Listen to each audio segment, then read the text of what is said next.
Bonjour les amis, bienvenue dans Touche pas à ma Torah. On va parler de toute l'actualité juive, on va parler des sujets sérieux et des sujets beaucoup moins sérieux. Mais tout ça bien sûr dans la juifance.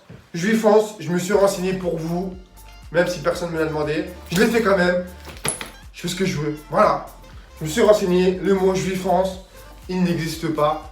Donc ce qui veut dire que it's me inventé your mot. Oui mais juifance, qu'est-ce que ça veut dire? Je vais vous expliquer, c'est très simple. Comme le mot l'indique, juif, donc juif, kippa, mincha, fance, fance de kiffance. Donc si tu mets juif et fance ensemble, ça fait juifance. Donc en fait, un juif dans le kiff, par exemple, je vous donne un exemple, regarde.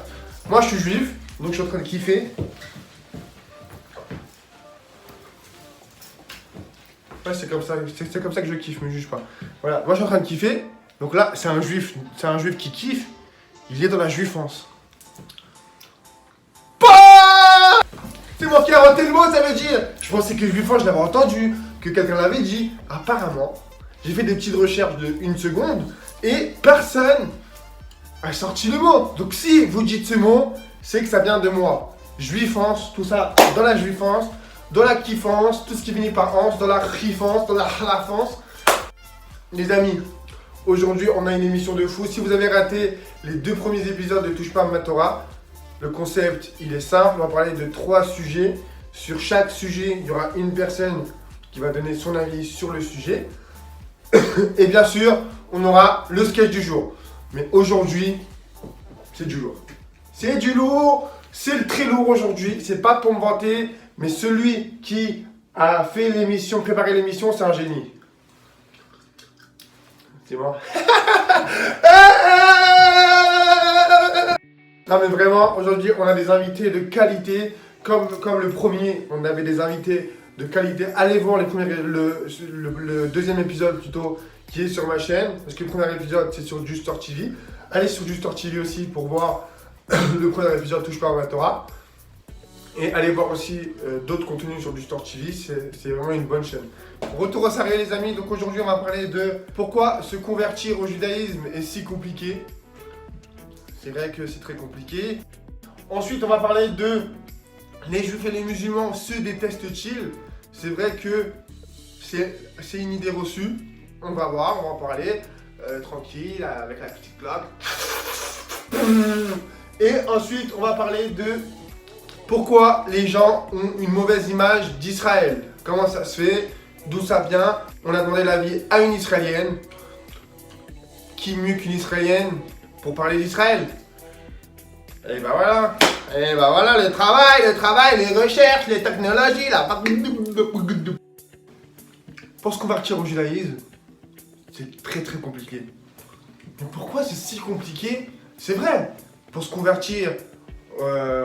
pour devenir catholique, tu manges une chips. Pour devenir musulman, tu dis une phrase. Je crois, hein, c'est ce que j'ai entendu. Je rigole pour la chips, bien sûr. Hein. Hey, calmez-vous les catholiques, hey, calmez-vous, je rigole. Oh, calmez-vous, je rigole. Je sais pas, mais je sais que c'est pas très compliqué. C'est même pas une journée, mais encore. Je sais que pour les musulmans, il faut dire une phrase. Et je sais que pour les juifs, en tant que juif, je suis juif, je suis circoncis. Non, mais je sais que pour les juifs, c'est beaucoup plus compliqué. Ça peut être 3 ans, ça peut être 5 ans, et ça peut aller au-delà. Comme dirait, vous allez voir tout à l'heure, l'opticien. Je garde le suspense pour savoir c'est qui l'opticien. Donc, c'est vrai que se convertir au judaïsme, c'est très très compliqué. Mais pourquoi? Je vais vous le dire. Je vais vous le dire, monsieur. Me traiter de voleur sur le service public, c'est une honte, madame. Une honte. Moi, je pense que pour se convertir au judaïsme, c'est compliqué parce que c'est une mode. Aujourd'hui, être juif, c'est une mode. Tu vois beaucoup de non-juifs qui sont là, ils sont dans la mode. Ah, ils pensent que être juif, c'est aller à Tel Aviv et traîner à Saint-Mandé. Mais c'est pas ça, être juif. Ça, c'est, oui, l'ambiance juive. Ça, c'est une chose. Mais je pense que si se convertir au judaïsme, c'était très simple, et ben tout le monde se convertirait en 2 minutes. Pas de problème, hein. Bah, moi j'ai mon David Boudboul, il est juif. Je vais être juif, comme ça on va au Shabbat ensemble, on est tranquille, je peux mettre la kippa. Je pense que si c'était simple, tout le monde se convertirait au judaïsme et c'est pas le but. Donc je pense que c'est compliqué, c'est dur pour voir si la personne elle a vraiment des bonnes intentions et si vraiment elle va au bout. Parce que attends, tu peux faire tout ce qu'il faut et pas passer. C'est pas sûr que tu passes. Si le rabbin il juge que c'est pas bon, tu passes pas. Donc il faut que le mec il a vraiment envie, qu'il a la niaque, qu'il se renseigne, qu'il étudie, qu'il se renforce. Et c'est pour ça qu'on dit qu'un converti c'est plus qu'un juif. Parce que moi je suis juif, je suis né juif. Même si demain je me décirconcis ou même si demain je mets pas la kippa, je fais pas la Shabbat, je fais pas les fêtes, bon, je serai pas religieux mais je serai juif. Dis ce que tu veux, moi je suis juif, tu veux que je te montre, regarde la ketouba, je suis juif. Mon père il est juif, ma grand-mère elle est juive, mon arrière-grand-mère elle est juive, mon arrière-grand-mère c'est Shoshana Boudboul, donc j'ai pas de problème. Mais un converti, ah je pensais qu'ils allaient me mettre une amende. Eh ne mettez pas une amende hein. Mais un converti, il va se taper pour devenir juif.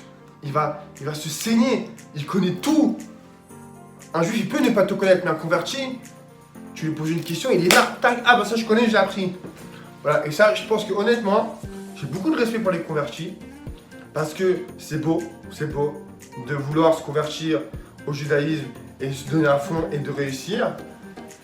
C'est super, et c'est pour ça que on a demandé, là, comme je vous ai dit tout à l'heure, les invités c'est du level, c'est du haut niveau, c'est du niveau Gad Elmaleh là, Gad Elmaleh, ça veut dire mes invités ils sont là et Gad Elmaleh il est là. Bon je vais pas dire là parce que c'est Gad Elmaleh mais il est là. Donc mes invités ils dépassent Gad Elmaleh. Bon, les Gad Elmaleh si tu veux venir, tu viens. Donc aujourd'hui on a demandé l'avis du meilleur opticien. Je l'ai dit sur Instagram. Si vous me suivez sur Instagram, je l'ai dit, on aura le meilleur opticien de France. Pour moi, c'est le meilleur opticien de France. Je dis pas ça parce que c'est mon frère. Pour moi, c'est le plus beau du monde. Je dis pas ça parce qu'il me ressemble. Pour moi, c'est le meilleur. Si vous avez un problème de lunettes, il est là. Opticien 2.0. Il fait ça depuis 35 ans, le mec. Il connaît tout dans l'optique. Tu rentres chez lui, t'es comme ça. Bonjour. Tu ressors, t'es comme ça. Ça veut dire il te délouche. Pour moi, c'est le meilleur opticien de France. J'ai nommé... Roulement de tambour, s'il vous plaît. Yossi Haddad. On écoute Yossi Haddad. Il a voulu nous donner son avis sur le sujet. Entre frères. Mon vrai frère, attention, mon vrai frère, hein, c'est pas mon frère. Mon vrai frère de sang. La chair, la fraternité. C'est magnifique. Quand un frère qui veut participer, on ne refuse jamais. Jamais. Et surtout qu'il parle bien, on l'écoute Yossi. On lui a posé la question, donc on l'écoute. Allez, on t'écoute Yossi, on t'écoute. Bonsoir à tous, j'espère que vous allez bien. Bon voilà, je suis le grand frère de Erez, donc l'organisateur de Touche pas à ma Torah. Donc voilà, donc la question qui m'a été attribuée, c'est pourquoi c'est si compliqué d'être juif, voilà, de se convertir au judaïsme. Je vais faire une petite vidéo, voilà, pas de blabla. En gros, déjà pour savoir, pour se convertir au judaïsme, c'est très long. C'est une décision à prendre. C'est pas comme ça. C'est pas en un cliquement de doigts qu'on devient juif, hein, bien sûr. C'est pas comme ça. Donc c'est très long. C'est quelque chose à prendre sur soi. C'est voilà. Donc je vais vous expliquer un peu tout ça. Donc déjà pour se convertir au judaïsme, c'est très long et des années. C'est entre 3 et 7 ans et au-delà, selon voilà. Donc j'ai préparé tout ça, donc je vais vous expliquer un petit peu. Déjà, c'est pour se mettre pour être juif en fait, il faut déjà avoir une croyance en Dieu, avoir la foi. Donc la foi, c'est quelque chose de très fort, c'est pas comme ça, d'accord? Et un juif, donc un converti qui se convertit au judaïsme, c'est quelqu'un qui est mieux qu'un juif, c'est-à-dire qu'il est plus qu'un juif. Il doit faire des trucs, en fait, des devoirs, donc comme la kashrut, la tsniout, l'étude de la Torah, le Shabbat, etc., les prières, c'est pas comme ça, d'accord? Donc ça prend vraiment du temps et donc voilà, en gros c'est ça.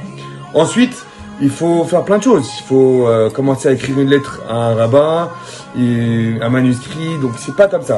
en gros. D'accord? Ensuite, donc je vous expliquais tout ce qu'il faut aussi, beaucoup de choses. C'est une décision à prendre importante sur soi. C'est aussi se renseigner bien sur la religion, discuter avec vos familles, discuter avec votre futur. Il y a plein encore de choses à faire. Prendre un rendez-vous avec un rabbin, d'accord? C'est très très long. Il faut passer plusieurs tests, d'accord? Après, il faut faire la cérémonie du mikvé. Il faut se renseigner aussi. Il faut renseigner aussi ça pour le futur de vos enfants, d'accord? C'est pas comme ça, hein, d'accord? Donc c'est très très dur vraiment à se convertir au judaïsme. J'espère que cette vidéo vous a plu. Donc vous expliquer un petit peu pourquoi c'est compliqué de se convertir au judaïsme. Donc voilà, je vous souhaite une bonne soirée et une pensée au Ham Israël, ce qui s'est passé à Méron. Donc une grosse pensée à eux et on continue les Teilim. Voilà, je vous embrasse très fort. À bientôt. Merci à toi Yossi d'avoir donné ton avis sur le sujet, vraiment un sujet très intéressant. Franchement, très bonne vidéo, je suis d'accord avec toi, tu as fait des très bonnes recherches et surtout, bien sûr, une énorme pensée à ce qui s'est passé en Israël. C'est vraiment une catastrophe. Et continue les Teilim, c'est super important parce qu'il y a encore des blessés, on continue les Teilim. Merci aussi d'avoir donné ton avis, I love you so much. Et si j'ai un problème de lunettes, parce que des fois en fait, question, parce que des fois, ici, à l'œil droit, je vois un peu flou, je floutote un petit peu, voilà, donc je vais venir te voir tout à l'heure. Bisous, je t'aime. Il y a une idée reçue sur les juifs et les musulmans. Apparemment, je sais pas d'où ça sort, mais apparemment, il y a une idée reçue qui se dit, est-ce que les juifs et les musulmans, ils se détestent? C'est la question qu'on s'est posée. On voit ça partout. Ah, le musulman, ah, le juif, il y a une tension. D'où ça vient? Comment ça se fait? Parce qu'à la base, je vous rappelle que les juifs et les musulmans, ils ont toujours vécu ensemble. Pour moi, c'est très simple. Je pense qu'aujourd'hui, il y a des gens qui pensent ça. Je pense vraiment qu'il y a des gens qui pensent ça. C'est par rapport au conflit israélo-palestinien. C'est ça, voilà, c'est juste par rapport à ça. Déjà, la plupart des gens qui donnent leur avis sur le sujet, ils connaissent rien au sujet. Déjà, ils connaissent rien au sujet, mais je vois des conneries des fois. J'ai envie de m'arracher les yeux et les manger. Mais c'est pas possible de voir et d'entendre. Des fois, tu te dis, mais lui, ça se voit qu'il a 10 ans ou ça se voit qu'il a jamais mis un pied à Tel Aviv.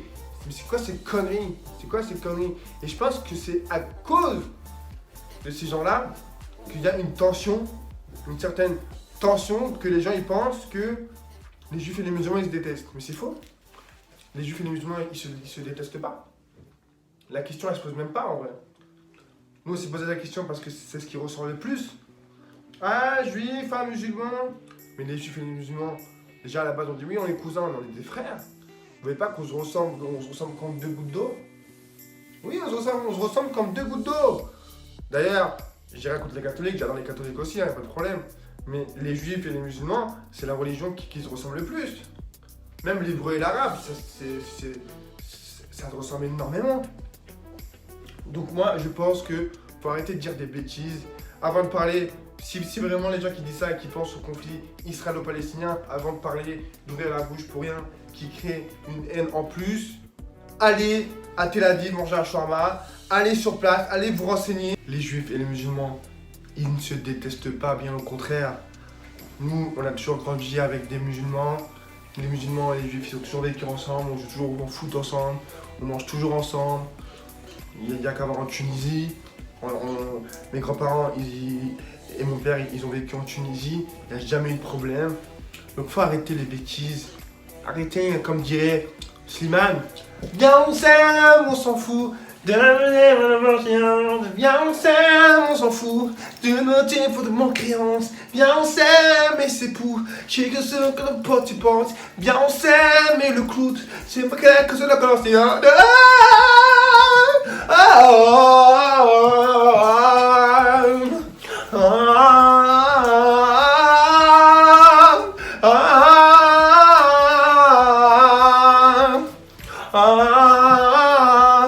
Ils pourront bien nous enlever. C'est là qui fait toute la musique. Et c'est pour ça qu'on a demandé l'avis à Nathaniel Krief. Vraiment, j'ai kiffé sa vidéo. Très bonne vidéo. Garçon intelligent. Allez le suivre sur les réseaux sociaux, bien évidemment. Nathaniel Krief, c'est très simple. Merci à lui de nous avoir donné son avis. On l'écoute. On t'écoute, frérot, t'es beau, putain.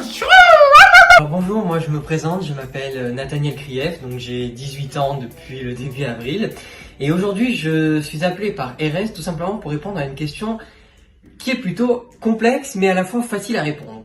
Alors la question est la suivante, est-ce que les juifs et les musulmans se détestent-ils ? Je vais tout simplement répondre, c'est une question qui ne se pose pas selon moi, puisque de toute façon nous sommes tous égaux, donc la religion juive, la religion musulmane, et comme la religion chrétienne d'ailleurs, mais c'est pas le sujet actuel de la question, nous sommes en fait ces deux choses qui sont communes et qui n'ont pas en fait d'évidence et d'importance pour que ça se soit et qu'on soit en conflit. Il faut savoir que la religion juive et la religion musulmane, relativement, c'est presque pareil, pas au niveau des coutumes, enfin peut-être pour certaines, mais surtout, c'est une religion comme une autre. Donc pour moi, la question ne se pose pas. Cependant, il est vrai qu'on doit dire qu'on a tous et qu'on a toujours vécu ensemble, que ça soit il y a très longtemps dans le passé et que ça soit même dans le futur, puisqu'on vivra toujours ensemble en harmonie. Donc pour moi, et je vais tout simplement répondre à cette question, les musulmans et les juifs ne se détestent pas. Il y a certes des conflits qu'on peut entendre ou alors des fautes et des fausses informations, fausses rumeurs qui peuvent se répandre tout autour dans le monde, mais il ne faut pas croire tout ce qu'on nous dit. Bien évidemment, les juifs et les musulmans ne se détestent pas, au contraire, on vit en harmonie, on vit dans la même joie, la même humeur, et tout simplement, je ne vois pas d'évidence et d'importance, comme je l'ai dit plus tôt, tout simplement de se taper dessus, en fait de pas s'entendre, puisque en fait le monde est fait pour qu'on s'entende tous ensemble en harmonie, aussi bien chrétiens, aussi bien juifs, aussi bien musulmans, que tout le monde d'ailleurs. Donc voilà, la question elle est vite répondue, comme on dirait. Donc voilà, il y a pas d'importance à ce que justement on se soit en conflit les uns aux autres. Voilà, donc j'espère que cette question et que cette petite vidéo vous aura fait comprendre l'importance de ne pas se mettre en conflit les uns des autres, de ne pas souvent croire ce qu'on dit aux informations et les fausses rumeurs qu'on peut entendre qui sont, je dis pas fausses complètement, mais qui sont peut-être mal interprétées. Donc non, tout simplement, aucun conflit n'est né entre musulmans et juifs. Les deux cas ne se disputent pas et ils s'entendront très bien au contraire. Voilà, donc c'est tout pour cette vidéo. Merci Erez de m'avoir fait participer. Je remercie l'équipe et j'espère que on se reverra plus tard. Merci. Merci à toi, frérot, d'avoir donné ton avis. Tu me fais kiffer. Et c'est vrai que t'as pas eu la question la plus facile. Et t'as même eu la question la plus difficile. C'est une question complexe. Une question un peu... faut marcher un peu sur des orties. Mais merci à toi d'avoir répondu quand même. Tu m'as fait kiffer, malgré tout. T'es beau. Faut le dire. Quand quelqu'un il est beau, j'ai pas honte de le dire. Je suis pas gay, hein. Mais quand quelqu'un il est beau, je dis il est beau, y a pas de problème, hein. T'es beau, frère, t'es beau, c'est pas de ma faute si t'es beau. Merci à toi. Et en plus, tu parles bien. Tu vas aller loin. C'est moi qui te le dis. C'est quelqu'un qui va pas loin, qui te dit tu vas aller loin. Là, moment crucial. J'ai complètement oublié ce que je voulais dire, mais je sens, j'ai la chair de croûte. Je sens que c'est un moment crucial. Je sais pas pourquoi. J'ai des fourmis dans mon corps, j'ai la chair de croûte. Et je sais pourquoi. La première fille ne touche pas à ma Torah qui va donner son avis. On a eu toujours que des mecs. Pourquoi que des mecs? Je sais pas, je tombais que sur des mecs. Là, la première fille qui va participer à Touche pas à ma Torah. Ça mérite des applaudissements!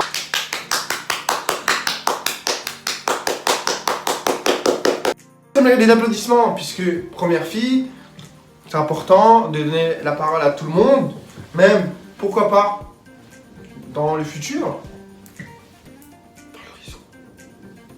Dans le futur, je connais pas le futur, mais pourquoi pas donner la parole aux enfants. Parce que les enfants, on les voit comme ça, mais ils sont très intelligents. Je parle pas de moi, je suis pas un enfant. Oh, je suis pas un enfant, moi. Mon frère, j'ai 42 ans, où tu vois un enfant là? C'est un enfant ça? C'est un enfant ça? Chouf, chouf la belle, chouf, chouf, chouf, chouf. Non, mais donnez la parole aux enfants, pourquoi pas? Les enfants, ils ont un raisonnement sans filtre, ils veulent pas te plaire, ils en ont rien à foutre de ce que tu penses. Et je pense que nous, les adultes, arrêtez de m'envoyer des messages pendant l'émission là. Et je pense que nous, les adultes, on devrait prendre l'exemple sur les enfants. Ouais. Ouais, monsieur. Ouais. Ouais. Non, mais voilà, de première fille, merci en tout cas à Rivka. C'est Rivka de TikTok. Allez la suivre sur TikTok. Sur TikTok, je vais mettre son TikTok ici, là. Juste là, normalement, il est là. Ou là, ou je sais pas, là. Tu le vois sur TikTok, c'est tout. Elle a plus de 70 000 abonnés. Oui, vous avez bien entendu, 70 000 abonnés sur TikTok. Elle fait du contenu intelligent, du contenu top. Elle parle bien. C'est une Israélienne. On a donné l'avis à une Israélienne parce que la question c'est pourquoi les gens ont-ils une mauvaise image d'Israël? Pourquoi la plupart des gens ont une mauvaise image d'Israël? Donc on s'est dit, on va donner l'avis à une Israélienne qui parle français, bien sûr, je vous rassure. Au pire, il y aurait les sous-titres, mais elle parle français. On a donné son avis. Le seul point négatif sur Rivka, c'est qu'elle a plus d'abonnés que moi. Pour l'instant. Pourquoi la plupart des gens ont-ils une mauvaise image d'Israël? Allez, pourquoi t'as une mauvaise image d'Israël, mon frère? Pourquoi? Déjà, en commençant par les non-juifs. Mais alors, les non-juifs. Je pense qu'aujourd'hui, Israël, le conflit israélo-palestinien, c'est devenu l'excuse pour être antisémite. Avant, ils cherchaient des excuses. Ah oui, contre le monde, oui, ils font du piano, oui, ils font du violon. Déjà, le violon, je vois pas ce qu'il y a de mal là, j'ai du violon. Mais aujourd'hui, ils sont bien. Ah bah oui, mais regarde ce que vous faites là-bas, là. Regarde en Israël ce qui se passe. T'as mis les pieds là-bas? Ah non, j'ai vu une vidéo truquée. Mais ta vidéo déjà, elle est truquée, elle est changée de tous les côtés. La vidéo que tu vois, déjà, c'est pas la réalité. Tu vois une vidéo. Mais tu sais qu'il y a des gens qui font des trafics. On a vu des gens trafiquer des vidéos, alors qu'à la base, tout se passait bien. Ils ont trafiqué pour que les soldats israéliens, pour que Israël ait une mauvaise image. Croyez-le ou pas. Mais c'est l'excuse. Ah, mais oui. Ah, mais oui, regardez, les juifs, ce que vous faites en Israël. Va mettre les pieds là-bas. Après on parle. Ça m'énerve, j'en rigole un petit peu, mais ça m'énerve, bien sûr. Les gens qui parlent, qui connaissent rien, et en plus ils prennent l'excuse pour être antisémites. C'est la totale, c'est la cerise sur le couscous, comme dirait Enrico Macias, c'est n'importe quoi. Ça va dans tous les sens. Donc les gens, ils ont une mauvaise image d'Israël.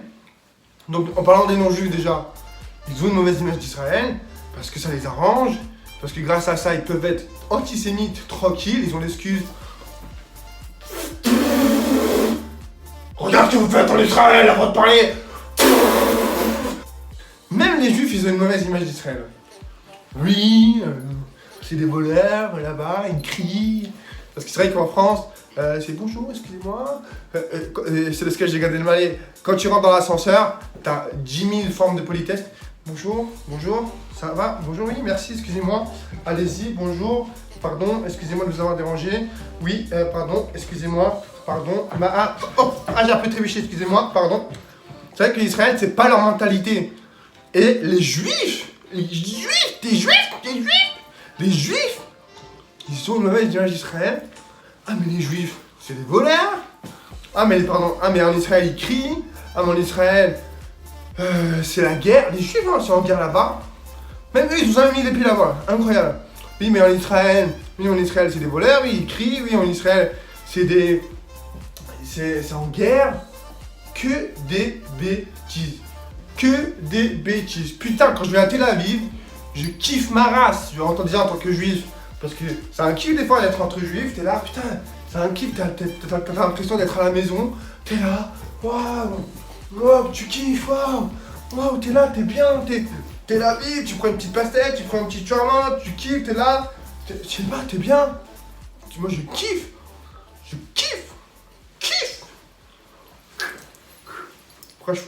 Tu vois, ça avait bien commencé. Pourquoi faire ça maintenant? Vas-y. Qui pendant une vidéo, pendant qu'il parle, il fait ça? Personne. Putain, c'est dingue, c'est... On va demander l'avis, comme je vous l'ai dit à Madame TikTok, Madame Rivka, que elle m'a fait une bonne vidéo, merci à elle. Donc on écoute. La première fille qui a donné son avis dans Touche pas à ma Torah, ça restera gravé dans les murs.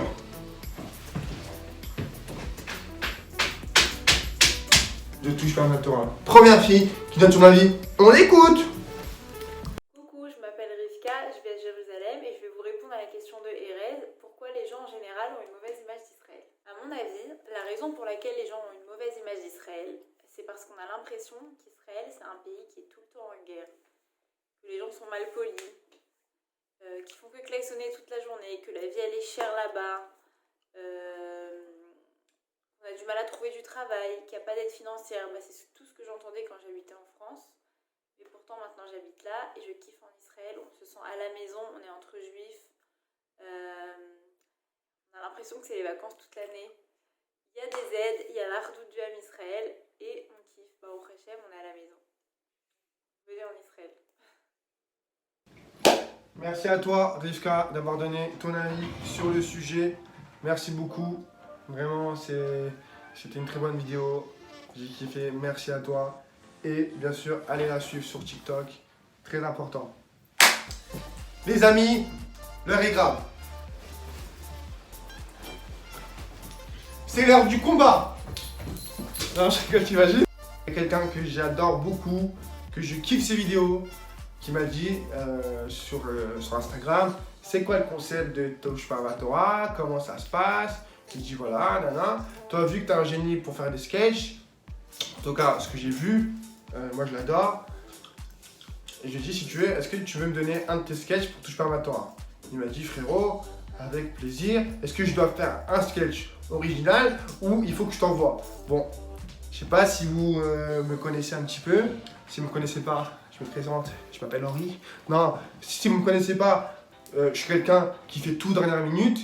Du coup, quand j'ai fait des recherches, moi, je voulais faire la vidéo, voilà, très rapidement. Donc, je vous dis, donne-moi un de tes meilleurs sketchs. En exclusivité mondiale, monsieur Aurel Gozlan. Magnifique, extraordinaire. C'est sûr que vous le connaissez. Si vous ne connaissez pas son nom, vous avez sûrement vu une vidéo à lui. C'est obligé. Obligé. En tant que juif, déjà, c'est obligé. Même en tant que non-juif, il a fait des sketchs culte, le mec, culte. Allez le suivre, s'il vous plaît, sur Instagram. Aurel Gozlan, je vais mettre son Instagram, mais c'est obligé. Déjà, félicitations frérot, il est arrivé à 10 000 K sur Instagram. C'est pas facile d'arriver à 10 000 abonnés sur Instagram. On sait que c'est très dur. Il est arrivé, c'est pas pour rien, il les mérite. Là, il a accès au sweep up. Tu sais, le sweep up, là, comme ça, faire le sweep up. Félicitations frérot, c'est mérité. Allez le suivre et surtout, on écoute le sketch du jour d'Aurel Gozlan. Pourquoi j'ai fait ça? On l'écoute, putain. Shit. Maman, je voulais te dire, j'ai rencontré une fille et on sort ensemble. Moi et mon fils, je suis contente pour toi. Maïma, où tu l'as connue? Et c'est quoi ses études? C'est quelle famille? Et c'est qui ses parents? Qu'est-ce qu'ils font dans la vie? On les connaît. Elle est marocaine, elle est séfarade, elle est ashkénaze. Dis-moi, c'est quelqu'un de chez nous, hein? Comment tu l'as connue? Elle est religieuse. C'était un chidour? Je suis content pour toi en tout cas.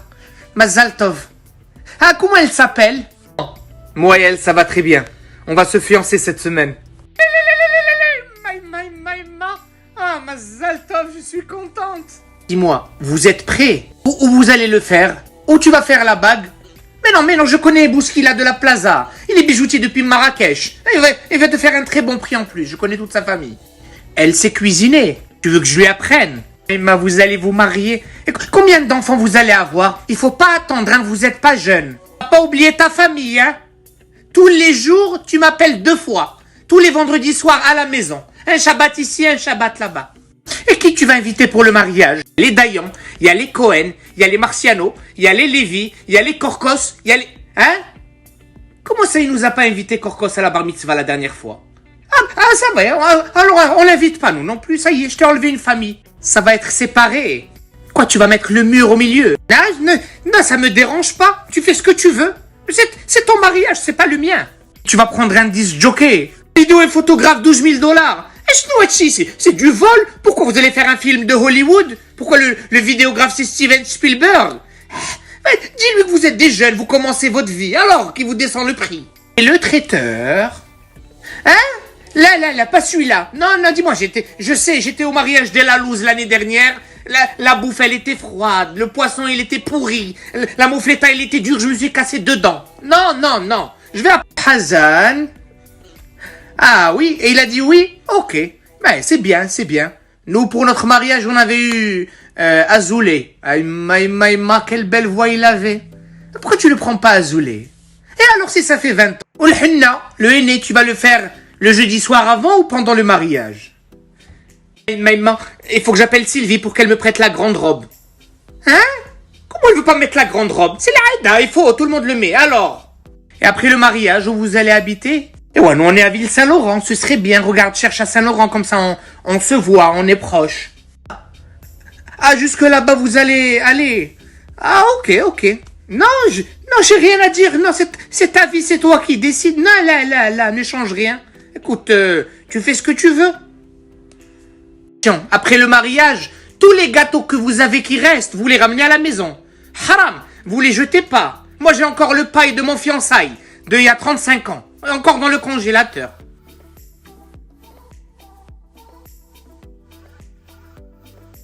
Ça va mon fils, tu dors bien, tu as beaucoup maigri.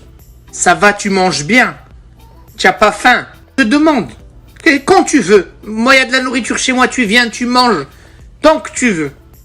Vous cherchez pas toujours quelque chose à Saint-Laurent, voir s'il y a quelque chose de proche. Là, non, je demande comme ça, non, juste m'informe. Attention à toi, tu vas chez le docteur, tu fais tes check-up général tous les ans. Mais c'est moi qui te prenais le rendez-vous. Chaque année, je sais que tu n'as pas la tête à ça. Et ouais, je demande après mon fils. Rien à voir si tu as 45 ans ou 12 ans. Et ouais, je m'occupe de mon fils, j'ai le droit, non, c'est pas parce que tu t'es marié, ça y est. Continue à faire tout ce que tu aimes. Tes hobbies, la marche, la chanson, le théâtre, ça va, tu as le temps. Tu n'es pas trop débordé, mchik paralik. Ça va, tu as le temps pour toi. Occupe-toi de toi, mon fils. Je sais que tu n'es pas quelqu'un qui se plaint. Je connais ton bon cœur. Tu aimes aider. Tu aimes donner. Mchik paralik, je t'ai fait grandir. Je sais comment tu es, tu ne te plains pas. Alors, ne t'oublie pas. Justement, j'ai vu Rachel la semaine dernière à IGA. Elle m'a dit que son fils David, le pauvre, il a divorcé avec sa femme. Après, même pas 2 ans de mariage. Toi, tu t'entends bien avec ta femme, non? Non, mais je demande, j'ai le droit de demander, alors je m'informe. À mon fils, que tu saches, tant que tu es bien, je suis bien. Tant que tu es heureux, je suis heureuse. N'oublie pas, mchik paralik, que tu seras toujours mon petit bébé, mchindora alik. Parce que je serai toujours ta mère, même si tu as 46 ans. Je t'aime. Ne l'oublie jamais. Excellent frérot, Aurel Gozlan. J'ai kiffé la vidéo, ce sketch, excellent. Excellentissime. Sûrement que vous avez déjà vu ce sketch, ça ne m'étonnerait pas. Il est tellement bon le mec que on dirait un bonbon. Excellentissime. Allez le suivre sur les réseaux sociaux encore une fois. En tout cas, merci à toi Aurel de m'avoir prêté, parce que c'est pas vraiment donné, tu m'as prêté ton sketch. C'est vraiment, je te remercie énormément. Et je suis sûr, si tu le veux bien, pas si tu le vaux bien, comme L'Oréal, non. T'as eu un petit placement de produit pour L'Oréal en même temps. Non, c'est pas si tu le vaux bien, si tu le veux bien, on fera un sketch ensemble en tant que Tunisien et toi en tant que Marocain. Comme je t'ai dit, je te l'ai dit, mais on raconte aux gens. On va faire un petit mixage tunisien-marocain. Il y a plein de choses à faire. Quand on est ouvert d'esprit et qu'on est drôle, on peut faire des choses ensemble. Merci à toi frérot. Donc là, vous vous demandez pourquoi il tient une bouteille de Coca. Est-ce qu'il est sponsorisé par Coca? Alors, faut pas rêver. Moi, je suis sponsorisé par troisième émission de Touche pas à ma Torah. J'espère toujours que vous avez kiffé un minimum. Parce que je vais pas vous mentir, vous le savez, c'est juste ça l'objectif. Que vous passez un bon moment, que vous apprenez des choses, que vous vous divertissez. Voilà, c'est un petit peu l'objectif de Touche pas à ma Torah. On va en faire plus souvent et plus fréquemment, mais c'est pas facile. C'est pas, voilà, moi sur TikTok, quand on me bloque pas, bien sûr, je partage 3-4 vidéos par jour. Voilà, parce que c'est des vidéos que j'ai une idée, je fais la vidéo. Et le problème de Touche pas à ma Torah, c'est un contenu un petit peu plus dur à faire. Il faut trouver plein de sujets, il faut aussi compter sur les gens. Voilà. C'est normal, on vit en communauté, il faut demander l'avis aux gens. Envoie-moi la vidéo, des fois ça prend du temps, des fois l'autre il peut pas, des fois truc. Donc c'est un truc qui prend un peu de temps, mais je vais essayer, je vais faire mon maximum pour essayer d'en faire plus souvent et surtout d'essayer d'en faire pas, bon plus souvent oui, mais essayer d'en faire plusieurs. Comme ça, je pourrais vous donner un rendez-vous fixe, par exemple, chaque dimanche, il y a une sortie. Pour l'instant, je ne peux pas vous dire chaque dimanche. Ce que je peux vous dire, c'est que je vais en faire plein. D'accord, plein. Abonnez-vous à la chaîne, c'est très important. Comme ça déjà, vous pouvez le voir directement. C'est pas la peine que je vous dise allez voir, parce que si vous me suivez sur Instagram ou truc, que vous tombez dessus par hasard. Si vous vous abonnez, quand vous serez sur la page, et ben ça affichera directement ma grosse tête là, boum, sur vous et vous appuyez et vous kiffez. Merci à vous. Je vous aime et surtout, n'oubliez pas quelque chose. J'ai rien à dire. Quand je fais comme ça, dites-vous que quand je fais comme ça, c'est que j'ai rien à dire et c'est que c'est fini. Bisous.